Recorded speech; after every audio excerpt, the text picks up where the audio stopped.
Rumpelstiltskin always says that magic comes with a price. But for this price, you can get a nice piece of jewelry. Use code ONCEPOD for 10% off your first order at Unusual Magic Jewelry on Etsy. Click the link in the description.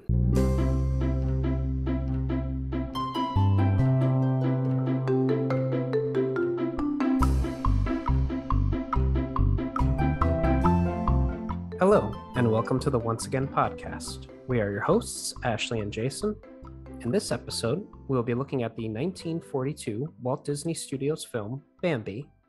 In this series, we won't be doing a deep analysis of each scene, but rather giving our impressions of the overall film and the songs from the film. We'll also be giving a score to the film and ranking the songs. So grab some popcorn, sit back, and enjoy this episode. Bambi is a 1942 American animated drama film directed by David Hand, though he was technically a supervising director overseeing a team of sequence directors, including James Alger, Samuel Armstrong, Graham Heed, Bill Roberts, Paul Shattenfield, and Norman Wright. Bambi was, of course, produced by Walt Disney and based on the 1923 book Bambi, A Life in the Woods by Austrian author and hunter Felix Salten. The film was released by RKO Radio Pictures on August 13th, 1942, and is the fifth Disney animated feature film.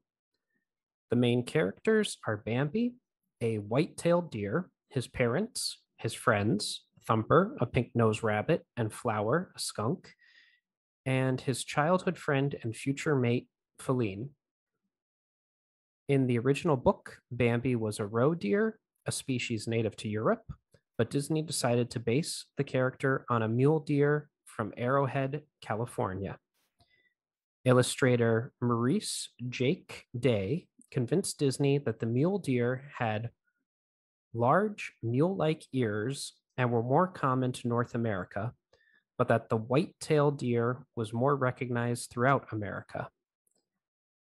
The credited writers are, for story direction, Pierce, for adaptation, Larry Morey, and for story development, Vernon Stallings, Melvin Shaw, Carl Fahlberg, Chuck Couch, and Ralph Wright. The music is by Frank Churchill and Edward H. Plum. For the songs, all the lyrics are written by Larry Morney, who's a writer on the film, and all the music was composed by Frank Churchill. There were multiple voice actors for the character of Bambi, Thumper, Flower, and Feline, as the film follows the characters throughout their lives from babies to young adults.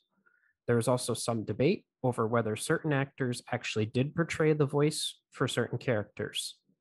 The credited voice actors are as follow: Bobby Stewart as Baby Bambi, Donnie Dunnigan as Young Bambi, Hardy Albright as Adolescent Bambi, and John Sutherland as Young Adult Bambi. And this is the debated one. Some sources say that John Sutherland did not provide the voice.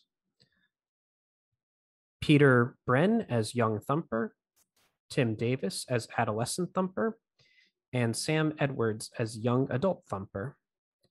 Paula Winslow as Bambi's mother and the pheasant, Stan Alexander as Young Flower, Tim Davis as Adolescent Flower, Sterling Holloway as Young Adult Flower, Will Wright as Friend Owl, Cammie King as Young Feline, Ann Gillis as Young Adult Feline, Fred Shields as the Great Prince of the Forest, Margaret Lee as Mrs. Rabbit, Mary Langsing as Aunt Edna and Mrs. Possum, Pierce, a writer on the film whose name we've heard several times throughout the series as Mr. Mole, and finally, Thelma Broadman as Girl Bunny, Quail Mother, and Female Pheasant. The financial budget for the film was $858,000, or $14.4 million today, And the box office earnings were 2.67 million or 4.5 billion in today's money. That's a And lot of money. Oh my yeah, God. it's a huge turnaround. And Whew. in my research, I found an interesting note here that due in part to World War II, which caused both Pinocchio and Fantasia to be box office failures, Disney was forced to cut 12 minutes from the film before the final animation could begin to save on production costs. The film received 3 Academy Award nominations: Best Sound for Sam Slyfield, Best Song for Love is a Song, sung by Donald Novis, and Best Original Musical Score. It didn't win any of them, but it did receive nominations. So, diving right into the plot, we have the opening credits with the song Love is a Song. I wrote that they're good lyrics, but sung in the style of a 1940s movies song, and it's not my favorite. I give it a 5 out of 10, and it's not making my Disney playlist. Yeah, I'd say 4 out of 10. It's not bad, but I also have no attachment to this at all. I didn't even register the song at all until it's like, oh right, that's one of the songs for this movie. Because my brain just went opening credits, don't care. Yeah, I think a modern day version sung by, someone who can sing in that sort of style, like Adina Menzel or Michael Bublé or whoever they want, like that can be like a classic singer, or even Lady Gaga might do a little bit better. Like it's just Yeah. too 1940s for me. Granted, I love music from that era, but not this one. However, I do love the camera panning throughout the opening sequence. This was actually a technique developed by Disney himself. There would be several panes of animated backgrounds layered on top of one another, and then an actual camera would move in on each layer, giving the illusion of a foreground and a background. It's a really cool technique that if you want to look it up, the behind the scenes on how they do things like this, it's really interesting to see, in my opinion. Yeah, it's a really nice opening scene. And I have here that a doe gives birth to a fawn named Bambi, who will one day take over the position of Great Prince of the Forest, a title currently held by Bambi's father, who guards the woodland creatures against the dangers of hunters. The fawn is quickly. I already have things to say. Hold on. Go right ahead. I'm not letting you go.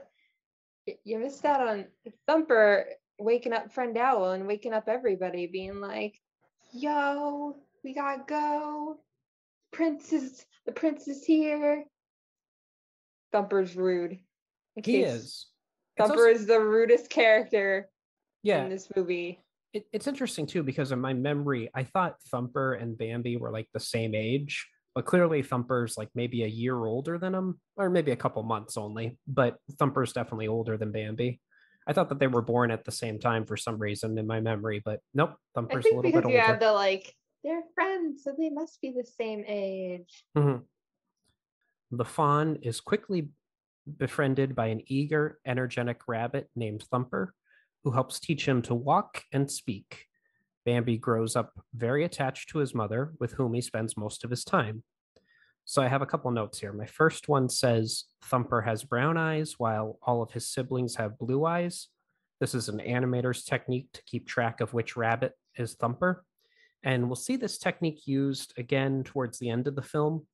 What's interesting there, though, is that sometimes we lose Thumper. Sometimes there is no brown-eyed bunny. He just kind of pops out of existence for a second. Well, clearly they didn't do the technique well enough. Yeah.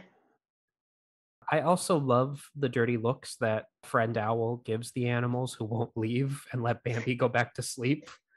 He might be my favorite character. Well, he's in my top 2 of favorite characters from this film, but I identify a lot with Friend Owl, especially later on.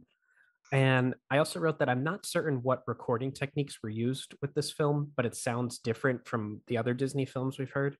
The voices definitely have a recorded sound to them. Like there's a scratchiness that the previous films didn't have. And I found that slightly distracting.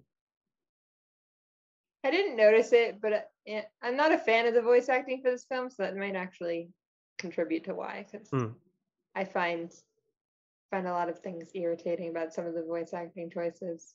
Yeah, I don't know if it was just because they're animals that are speaking, they tried to do it a different way. But all the previous films that had characters speaking, they spoke like it just paired well. Like it looked like that character was speaking and everything. I just didn't, there was just a slight scratchiness to the sound of them talking that I was like, this is clearly a recording. It's not that character speaking. Yeah. And I also wrote that everything in these early scenes are cute. Bambi walking, learning to talk, the animals calling him the young prince, etc. So Bambi soon makes other friends, including a young skunk named Flower and a female fawn named Feline. Curious and inquisitive, Bambi frequently asks about the world around him and is cautioned about the dangers of the life as a forest creature by his loving mother.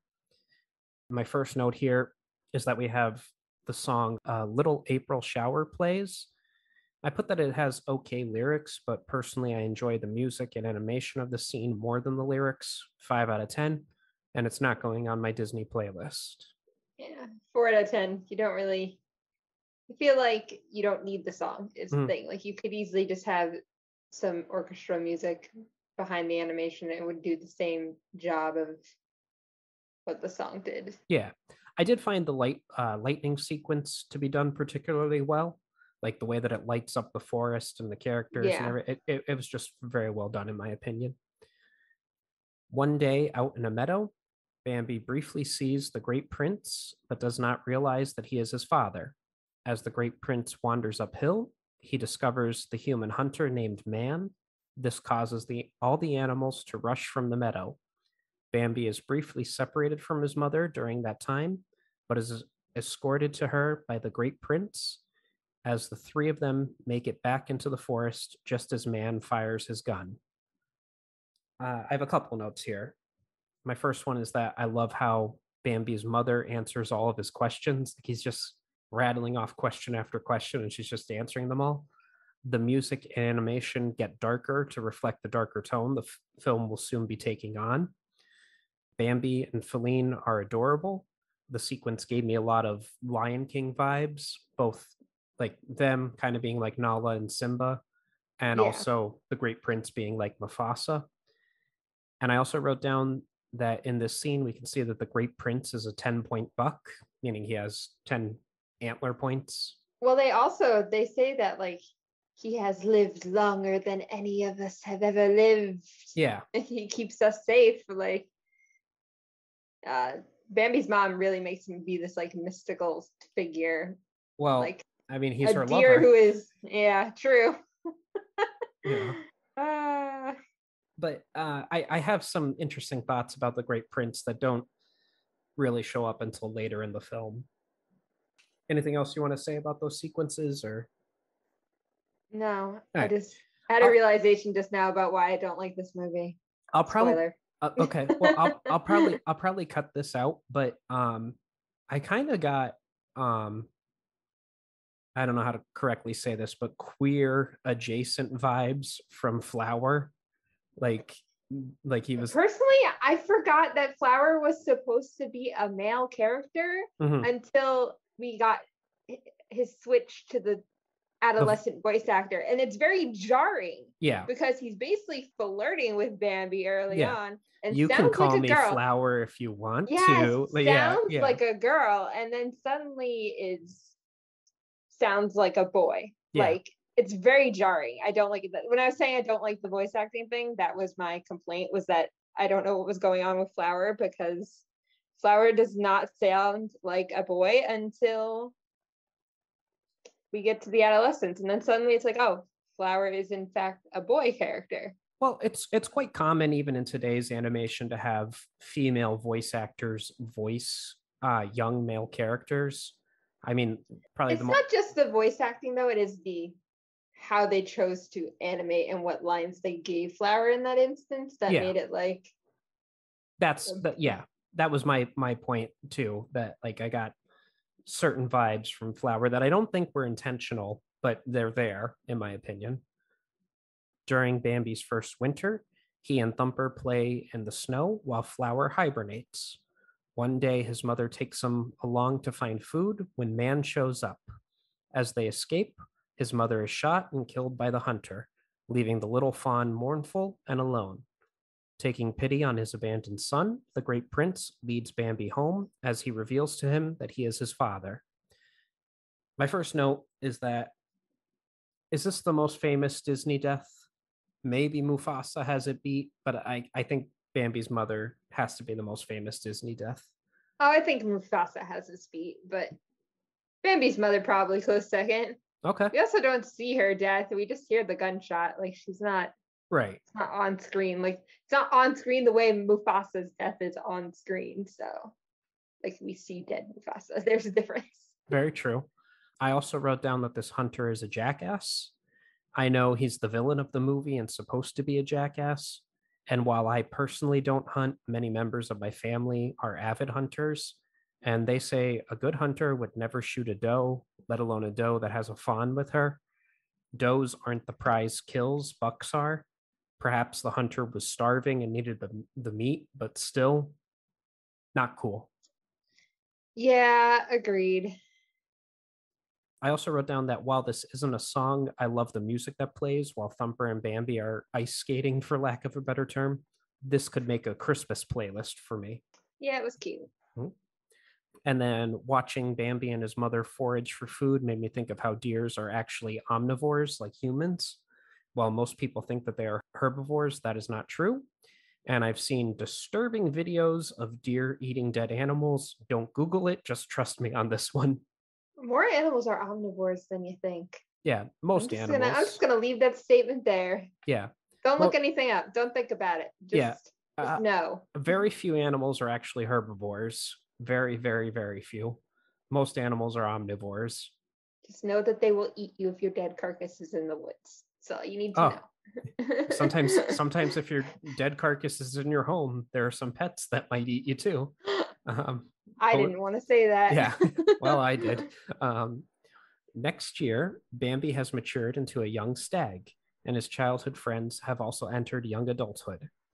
They are warned of becoming Twitter padded, which is a real word. I had to look it up. I thought maybe it was just one of those made up Disney words, but it is a real word, meaning infatuated or obsessed, by friend Owl, and that they will eventually fall in love, although the trio views the concept of romance with scorn. Of course they do. They're boys. Girls are gross. Love Exactly. is gross. Exactly.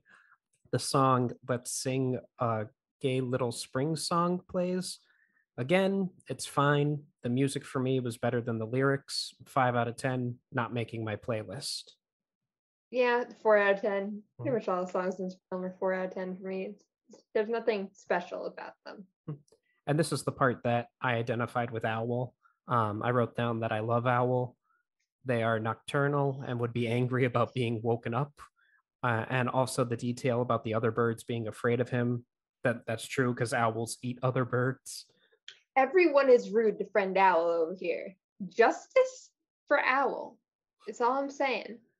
Fair enough. They wake him up for stupid stuff all the time. Yeah. Despite all this, Thumper and Flower soon encounter their beautiful romantic counterparts and abandon their former thoughts on love.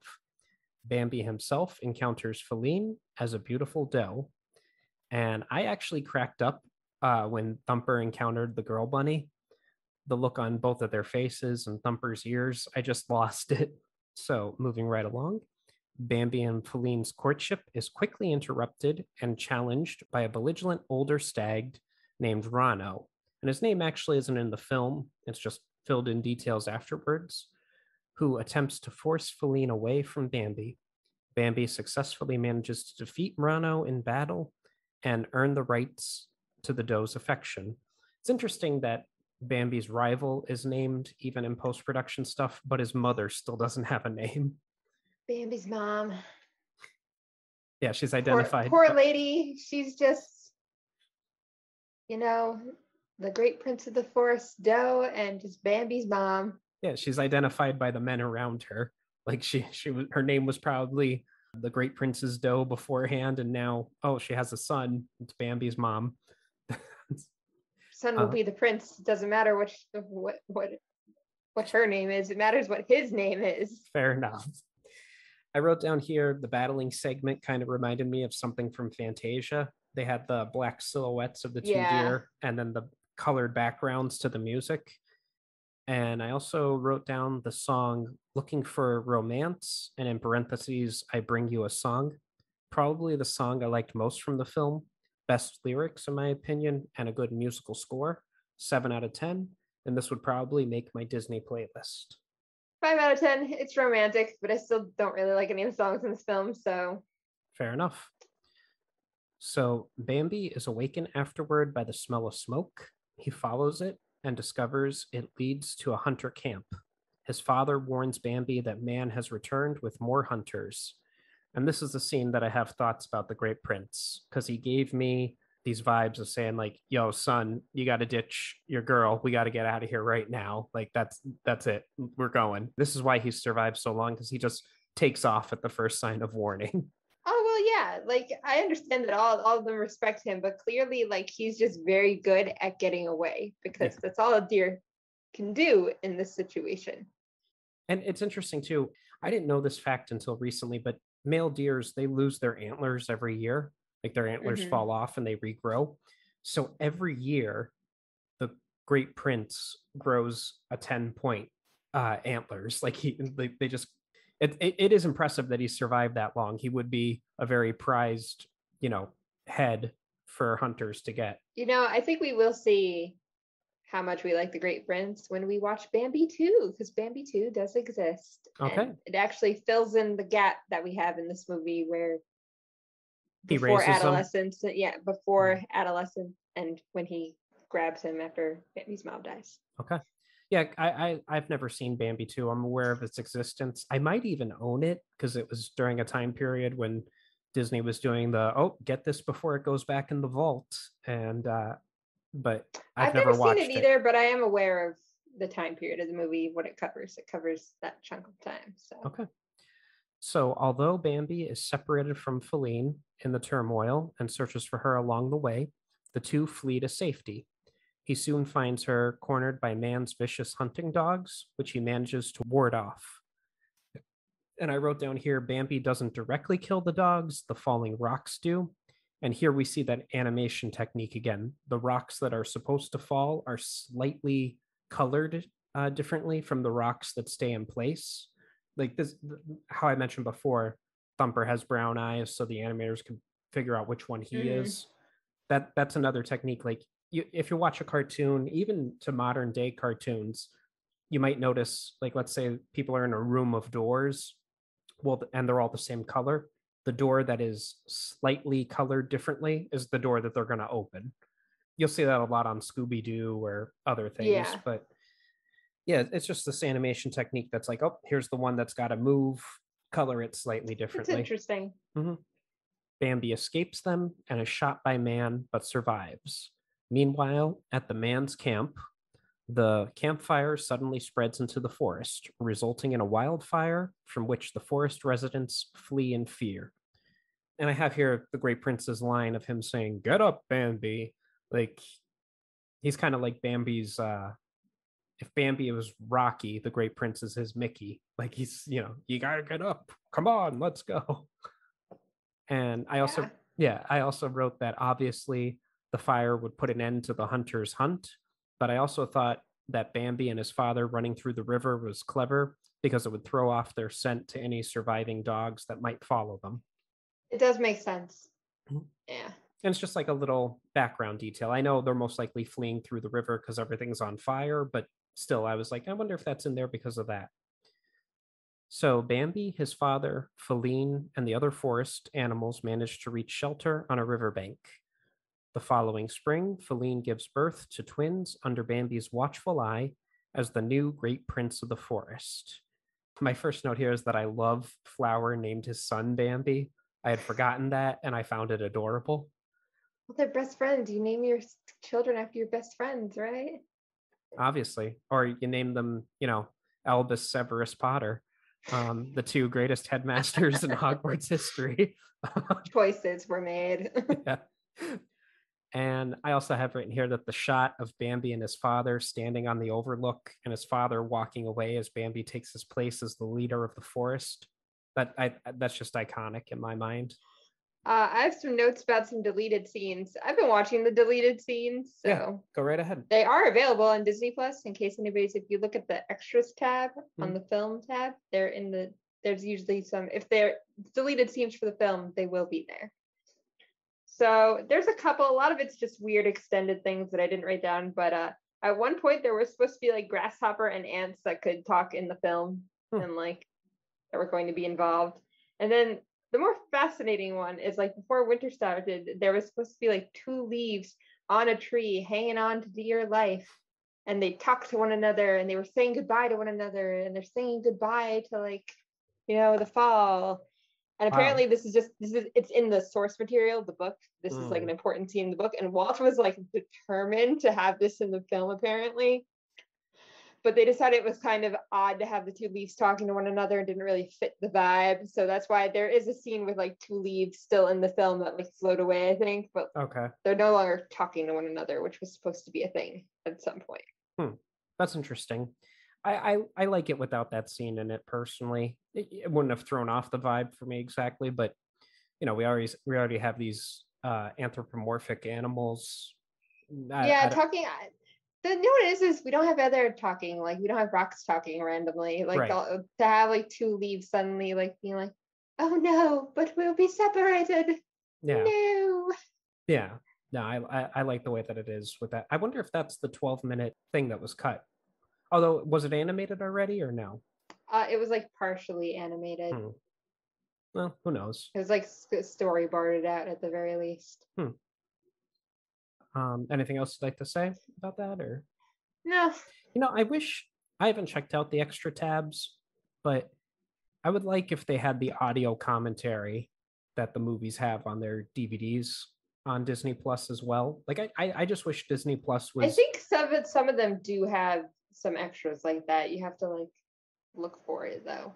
Well, good. I wish they all had them because I wish Disney Plus was like just have the DVD or Blu-ray. I forgot what I was what I was recently watching, but they had like some kind of commentary thing that you could watch with it on, and I was like, yeah, I'm not doing that.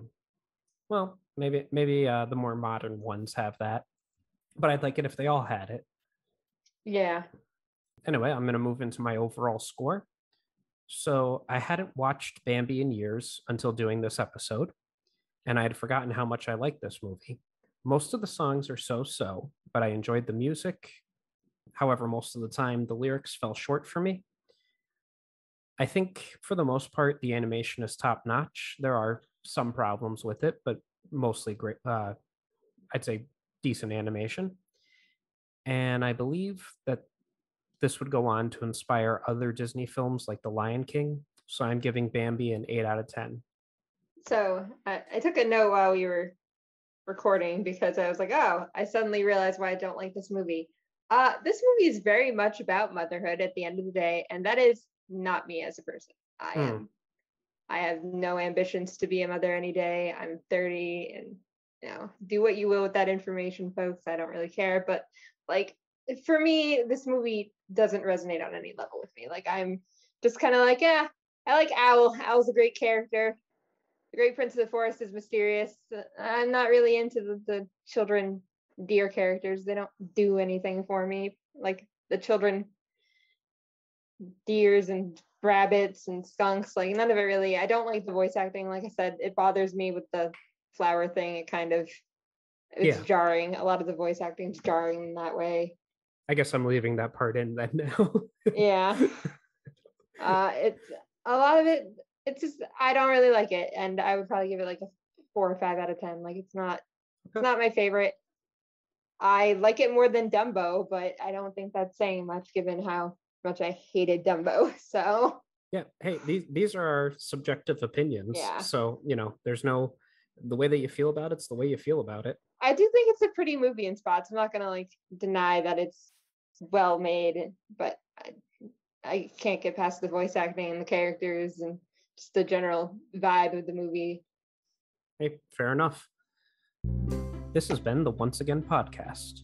Any questions, comments, or critiques can be addressed to either our email at onceagainpod@gmail.com or on Twitter at onceagainpod. We also have an Instagram account, Once Again Pod. If you'd like to contribute to the podcast, we have several tiers available on patreon.com/onceagainpod.